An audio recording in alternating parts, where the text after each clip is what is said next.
Hello दोस्तों, आज की वीडियो में बात करेंगे और जानेंगे कंपटीशन के बारे में कि कंपटीशन होता क्या है और कंपटीशन कब किया जाता है। अगर आप किराना शॉप खोलना चाहते हैं या खोलने के लिए सोच रहे हैं तो ये वीडियो आपके लिए बहुत हेल्पफुल वीडियो होगी, क्योंकि देखिए इस वीडियो के माध्यम से आपको वो चीज़ें पता चलेगी जिस वजह से किराना शॉप अक्सर बंद होती है।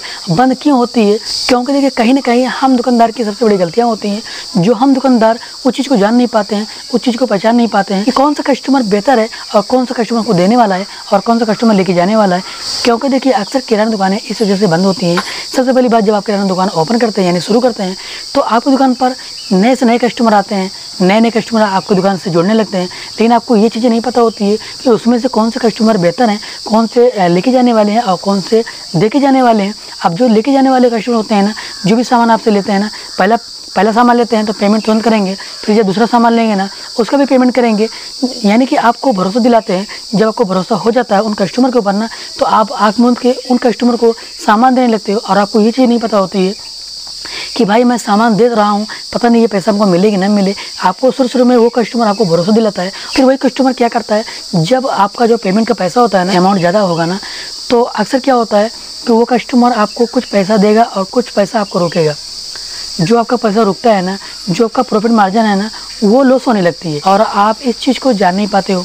कोई भी कस्टमर हो गया, आप एक टारगेट रखो कि भाई मैं 100 रुपये से या फिर 150 रुपये से या फिर 50 रुपये से ज़्यादा उधारी नहीं दे सकता हूँ। यानी कि जो आपके पूंजी का पैसा है ना, जो उसका प्रॉफिट मार्जिन है ना, वो लॉस हो जाए चलेगा, लेकिन जो आपके पूंजी का पैसा है ना, वो लॉस ना हो।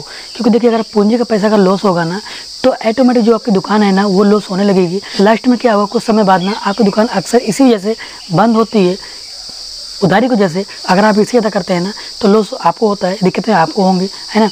ऐसा करने से क्या होता है, जो कस्टमर होते हैं ना, अगर आप कम उधारी देंगे तो कस्टमर आपकी दुकान पर रेगुलर एक्टिव रहेंगे।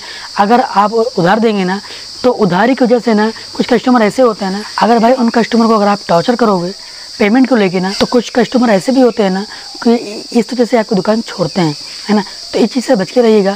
और जो सबसे खास की बात है, कंपटीशन।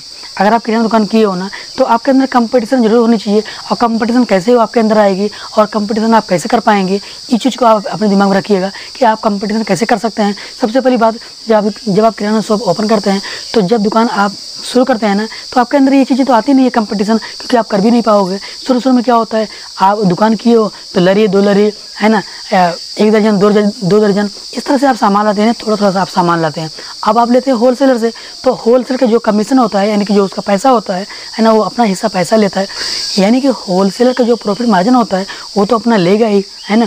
तो आप अगर ये सोचो कि मैं उसी दौरान कि मैं कंपटीशन करने लगूं अपने बगल वाली दुकान से, तो इस सिचुएशन में आप कभी भी कंपटीशन नहीं कर पाओगे। अगर आप ये सोचो कि हमारे पास बहुत ढेर सारा पैसा है, बहुत ढेर सारी पूंजी है और मैं कंपटीशन करूंगा, तो कंपटीशन नहीं कर सकते। क्योंकि देखिए कंपटीशन करने के लिए ना आपको नॉलेज होना चाहिए और आपको ये चीज़ें पता होनी चाहिए कि कंपटीशन की कैसे जाती है। देखिए आपके पास भले ही पूंजी हो, लेकिन आपको ये समझना होगा कि क्या मार्केटिंग है और कौन सामान क्या रेट में चल रहा है ना, ये सामान कितने बिक रहा है। जैसे कि मैं आपको एग्जाम तौर पर बता रहा हूँ, जैसे कि व्हील निरमा हो गया। अभी व्हील निरमा सबसे ज़्यादा ट्रेंडिंग में चलता है और सबसे ज़्यादा सेल होती है व्हील निरमा की।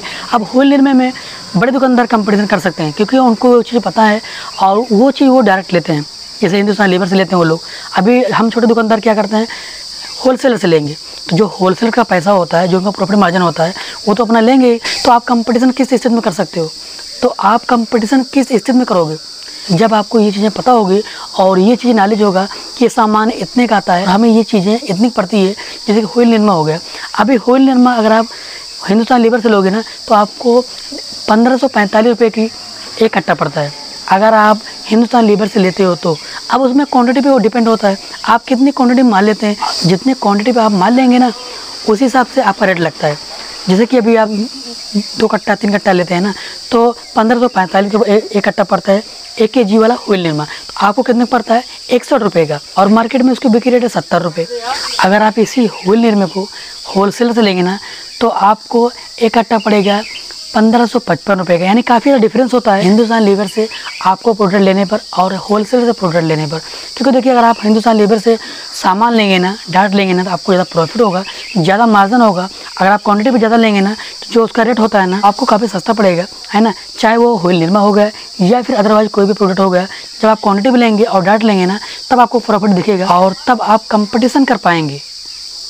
क्योंकि अगर आप होलसेल से लेंगे ना तो आप कंपटीशन कभी भी नहीं कर पाएंगे। अगर व्हील निरमा 70 रुपये में सेल हो रहा है मार्केट में, दुकानदार सेल कर रहे हैं, और बड़े दुकानदार क्या करते हैं कि वो व्हील निरमा 68 रुपये में दे देते हैं। आप भी दे सकते हो, लेकिन आप डायरेक्ट लोगे तब आपको प्रॉफिट दिखेगा, तब आपको फ़ायदा दिखेगा और आपको ये रेट मालूम पड़ेगा कि भाई ये सामान इतने रेट में बिकता है और ये सामान इतने पड़ता है, होलसेल रेट इतने में देता है, डिस्ट्रीब्यूटर वाले यानी एजेंसी वाले इतने में देते हैं, तब आपको पता चलेगा। ऐसा नहीं होता कि आप दुकान कर लिए, आपके पास ढेर सारा पूंजी है, आप लगा दिए और आपको मार्केटिंग पता नहीं है, आप कंपटीशन करोगे। जैसे कि अभी 3 kg वाला निरमा हो गया, अभी 3 kg वाला निरमा जो कदम वाला आता है, एक कट्टा आता है यानी एक बोरी आती है 930 रुपये का।